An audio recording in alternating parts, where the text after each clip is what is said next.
अक्कलकोट येथील मेंढ्या विक्री करणाऱ्या व्यापारी कल्लप्पा इरप्पा पुजारी यांच्याकडून दिनांक 28 एप्रिल 2021 रोजी 90 मेंढरे खरेदी करून रक्कम रुपये 26,55,000 दिले नसल्यामुळे व फिर्यादीची फसवणूक केल्यामुळे आरोपी इरफान उर्फ मसूद बक्षू शेख राहणार अंबाजोगाई जिल्हा बीड याच्या विरुद्ध 24 मार्च 2025 रोजी अक्कलकोट उत्तर पोलीस स्टेशन येथे भारतीय दंडविधान कलम 406, 420, 506, 34 प्रमाणे गुन्हा दाखल करण्यात आला आहे। यात जिल्हा व सत्र न्यायाधीश RJ कटारिया यांनी आरोपी इरफान बक्षू शेख याचा अटकपूर्व जामीन मंजूर केला। यात आरोपी तर्फे ॲडव्होकेट असीम बांगी, ॲडव्होकेट ऋषिकेश मेत्रे यांनी काम पाहिले।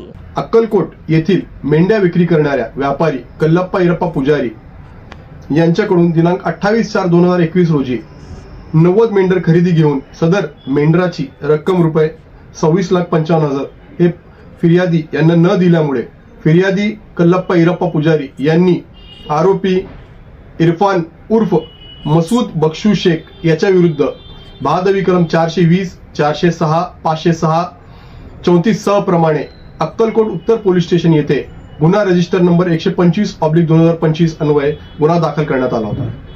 या कामी आरोपी यांच्या वतीने मी मेहरबान जिल्हा व सत्र न्यायालय सोलापूर येथे आरोपीचा अटकपूर्व जामीन अर्ज ठेवला होता। आरोपीचा अटकपूर्व जामीन अर्जाच्या सुनावणीच्या वेळेस आरोपी व फिर्यादीमध्ये झालेला व्यवहार हा दिवाणी स्वरूपाचा आहे व सदर आरोपी हा फक्त व्यवहारामध्ये मध्यस्थाची भूमिका पार पाडली असा युक्तिवाद केला होता। सदरचा युक्तिवाद ग्राह्य धरून मेहरबान जिल्हा व सत्र न्यायाधीश माननीय RJ कटारिया साहेब यांनी आरोपी इरफान उर्फ मसूद बक्षू शेख यांचा रक्कम रुपये 50,000च्या जामिनावर अटकपूर्व जामीन मंजूर केला। यात आरोपी यांच्या वतीने मी ॲडव्होकेट असीम बांगी व माझे सहकारी ॲडव्होकेट ऋषिकेश मेत्रे यांनी काम पाहिले। धन्यवाद।